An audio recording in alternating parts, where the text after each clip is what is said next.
Asia is a melting pot of cultures and cuisines. Amazing flavours and exotic ingredients go hand in hand with each country's culture, history and traditions.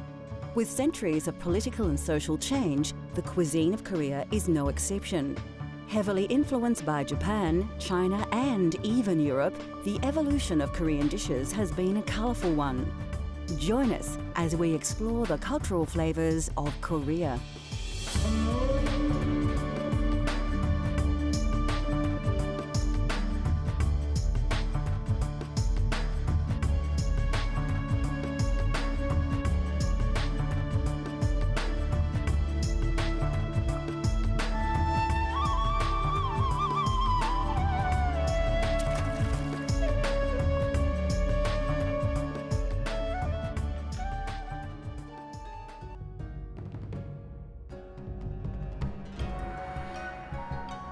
Korea is a land steeped in history, but also rich with modern culture. Bordered by China, Russia and a short distance from Japan, Korean cuisine has evolved to make its own mark in culinary history.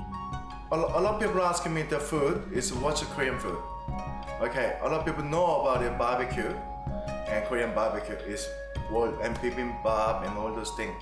But there are so many style dishes there, which is garlic, ginger, and chili powder, and obviously a lot of different herbs and mountain fresh vegetables.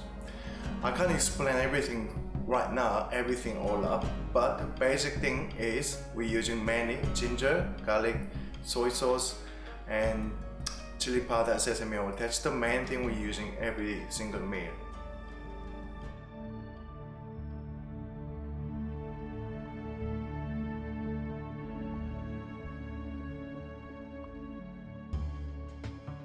The herbs and spices used by Koreans to flavour their cuisine are common across Asia and are used the world over. Onions are classified by size in Korea, generally large, medium and small, which keeps things simple. Green onions are used for seasoning and to eliminate the fishy or fatty aromas from dishes. Its unique fragrance enhances the flavours of many Korean recipes. Garlic is a staple ingredient in cooking across the globe, and Korean cuisine is no exception. An important seasoning in kimchi, which we will take a look at later in the show, it is used in all manner of ways. Chopped, minced, sliced or shredded, garlic is even added as whole cloves to dishes and is used as a garnish. Popular in Asia, ginger is often added to pork dishes and sometimes chicken. Like garlic, it is added in various ways and even juiced to add as a seasoning. The spicy bite of Korean cooking is thanks to the pepper or chili.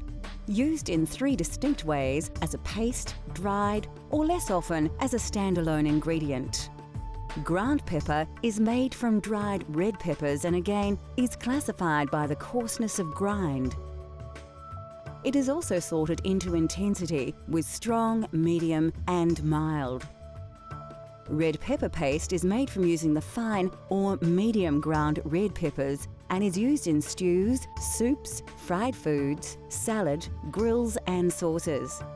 It is especially popular as a sauce side dish for raw fish or noodles.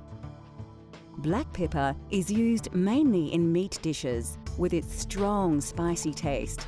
The peppercorns are also added to pear pickle and to broths and thick soups. Mustard is a popular Korean spice, and mustard sauce is used in dishes like naing chai, a chilled vegetable salad served with seafood, meat or fruit. Cinnamon features in dessert-style foods like Korean cookies and rice cakes, although, like most of Asia, desserts are not part of the food culture generally. Cinnamon is also sometimes used in dishes to reduce aromas of more dominant and pungent ingredients.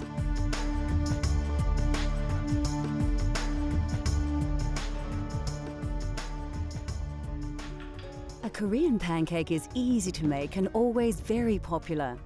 It can be cooked as a main meal or side dish, and you can use whatever vegetables you have at hand. It is a very traditional dish, and many Koreans have very fond childhood memories of eating Korean pancakes. my mom's restaurant was still making a soup, which is like a black pudding soup in Korea. But next door is a drinking shop with a pancake and little things. And that pancake lady always call my name in the episode. And she put some pork in there, and then with oil and all the chives in there. That smells always remind me her the taste of the food.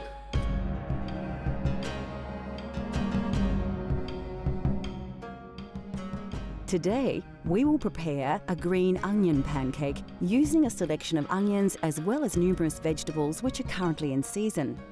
Of course, you can add any vegetables you wish as well as various meats.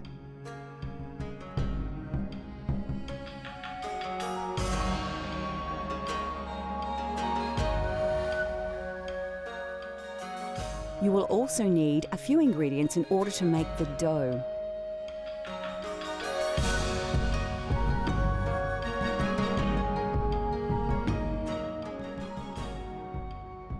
First, take your onion and slice it finely into strips lengthways. Next, cut a zucchini in half and cut this also into fine slivers.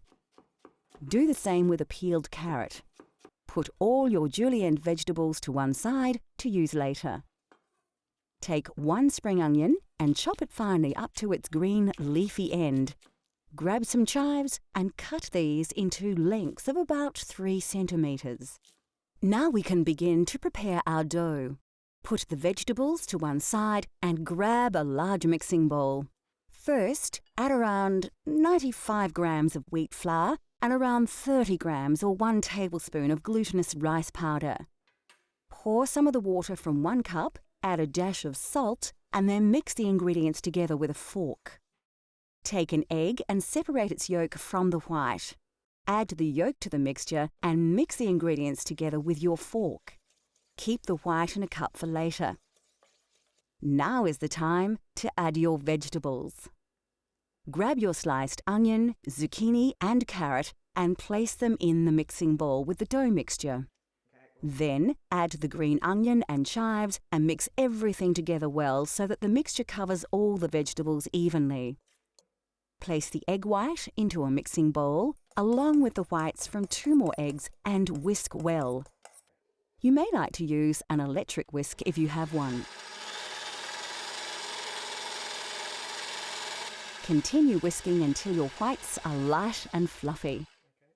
Now we need to add the egg whites. Using a spatula, scoop the egg whites into the pancake mixture and slowly combine the two. Do this slowly to ensure that the pancake remains light once cooked. Add some oil to a pan and warm to a medium heat. Place a good portion of the pancake mix into the pan. The pancake should fill the pan to a depth of about 2 or 3 centimetres, which is quite thick. Cover the pan with a lid and allow the pancake to simmer until its underside is a golden brown. The pancake is now ready to flip. Use the spatula to make sure that the pancake keeps its round shape. Then cover and allow the other side also to cook to a golden brown colour. When your pancake is ready, cut into triangular slices. Serve on a plate with soy sauce topped with sesame seeds and garnish with chili and herbs. Coming up on Cultural Flavours, the side dish of a nation, and we learn to cook a classic Korean favourite.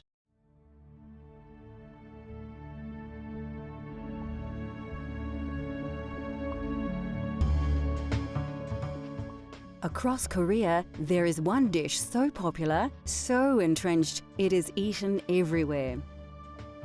The dish is kimchi, and it is actually the name of numerous traditional pickled vegetable dishes. Kimchi is seasoned pickled vegetables. The main ingredient is often cabbage, but can be made with radish or cucumber, depending on the region of Korea you are in and the season of the year. This location rule also applies to the recipes, and the mix of seasonings used to give kimchi its unique flavour differs extensively between regions.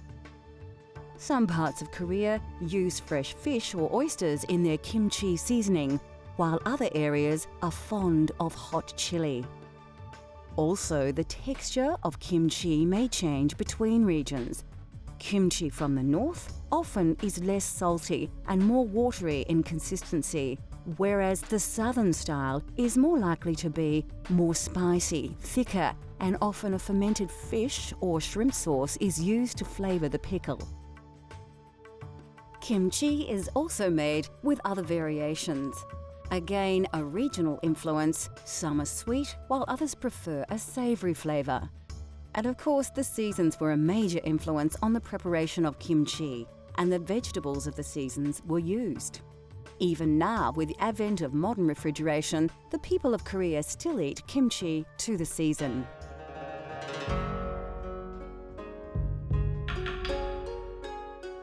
Bulgogi is a popular Korean dish, traditionally made with marinated beef, but chicken and other meats are also popular choices. Believe it or not, I always heard from my neighbors and all the old people told me the meat was really important in Korea, and we don't get much, so only the king or imperial, royal family can have it.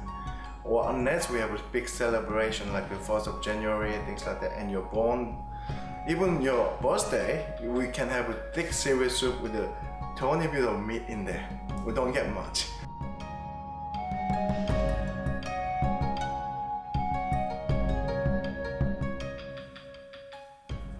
In Korea, bulgogi means fire meat, and although it's easy to mistake this to mean the dish is spicy, it's actually due to the fact that it's traditionally cooked over an open flame.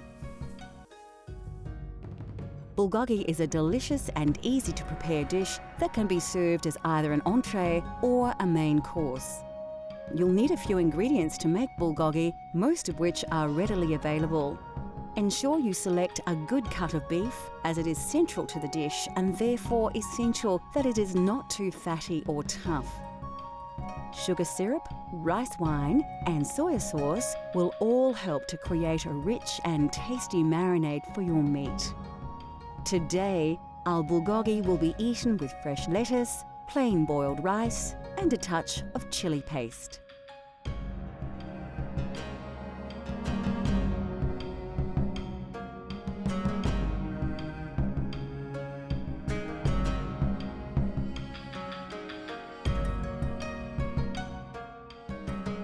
The first stage in preparing a traditional Korean bulgogi is to prepare your marinade.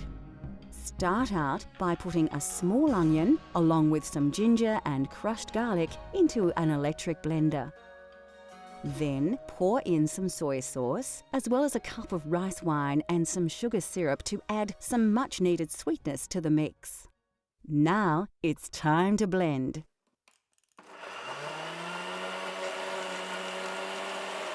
Once that's done, cut your beef into bite-sized cubes and place it into a bowl. Generously pour the marinade over it. It pays to be prepared, and it's recommended that after marinating the beef you cover the bowl, then leave it for a few hours, preferably overnight, in the fridge to absorb the rich flavours of the marinade before cooking. Once the beef has had time to marinate, heat some oil in a pan to a high temperature. Add the marinated beef cubes to the oil one by one and allow them to sizzle in their juices. Only once these juices have begun to evaporate, drizzle your marinade over the beef and allow it to absorb all the rich liquid, turning the pieces over to ensure that they are all coated evenly.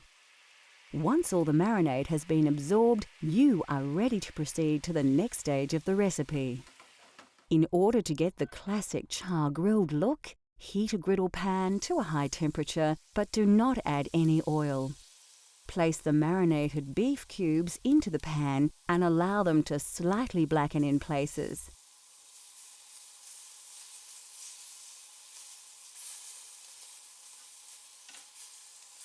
Be sure to keep an eye on them and turn them over before the meat burns. To serve, place some plain boiled rice into a lettuce leaf, Then add a dollop of chili paste to add some spice. This will contrast well with the crisp lettuce.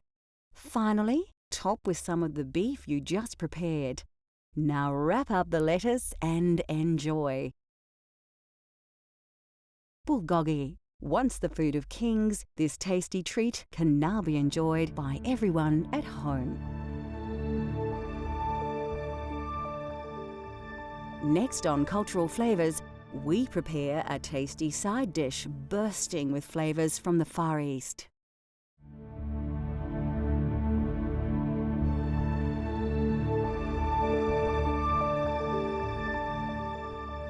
The food of the Korean peninsula relies heavily upon the produce that is in season and readily available.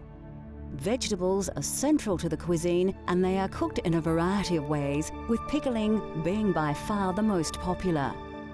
Traditionally, meat was always considered a luxury food that was reserved for very special occasions. Today, however, it is much more common for Koreans to enjoy meat dishes such as the classic bulgogi. The surprising feature of Korean cuisine is the simplicity. Koreans have made an art out of developing varied and sumptuous flavours from a very basic set of ingredients. Korean cooking, of course, features rice. Used as an accompaniment to dishes for porridge, rice cakes and cookies, rice is the staple grain of the country. It is not the only grain though, and wheat flour is used to make noodles. Beans, of course, feature prominently in the cuisine of Korea. Soybeans are used in a multitude of ways for sprouts, oils, and fermented foods like soybean paste and soy sauce. Mung beans are also popular, especially as bean sprouts, adding tasty, sweet crunch to dishes. Beans are also used in cakes, and red beans are used in desserts.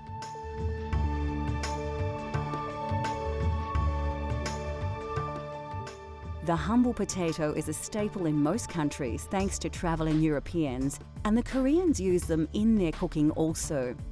Popular in Korea to extract starch for processed products, potatoes are commonly used to add volume to meals.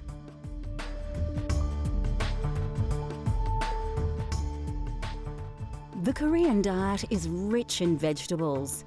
Traditionally in Korea, meat was very hard to come by, and only the wealthy could indulge in meat dishes. Therefore, the style of cooking that has evolved across the country, especially in rural areas, is one of fresh-grown vegetables with minimal meats or fish added for flavour. Chinese cabbage is used extensively in dishes, along with eggplant. Familiar vegetables like onions, chives, cucumbers and carrots are also eaten across the country. A common and inexpensive mushroom used across Korea is the enoki mushroom. A delicate mushroom with long stalks and a small bulb, enoki mushrooms are now often grown in mushroom farms and are pale in colour compared to the more golden wild variety. Any Korean dinner table will feature a range of vegetables presented in various ways, but by far the dominant method of preparation is pickled. Several different pickled vegetables, especially cabbage and cucumber, will be served with main meals.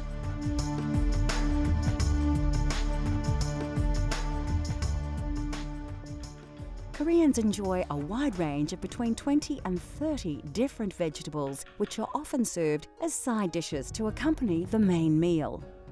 And also Korean people is really conscious of the healthy, which is which plant is good for your eye, which plant is good for your nose, and which plant is full of blood. So all different side of the food we actually making and then pickle it. And mainly we making, sometimes the vegetable bleached, sometimes pickled, sometimes leave in the some way to make it really soggy. And last time I showed this one, eggplant, salt and sugar, make it soggy to make it squeeze and stir fry. That's the way normally we're using to make it cook. And basic ingredient is garlic and sesame oil and a little bit pepper and sugar is normally we're using for all vegetable. Really simple that way to cook it for all the vegetables.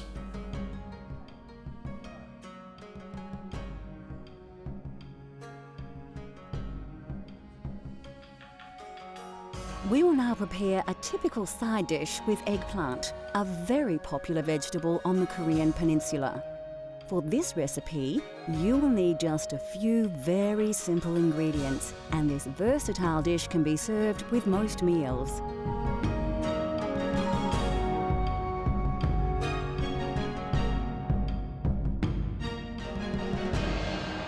First, take a whole eggplant and cut it in half lengthways down the middle.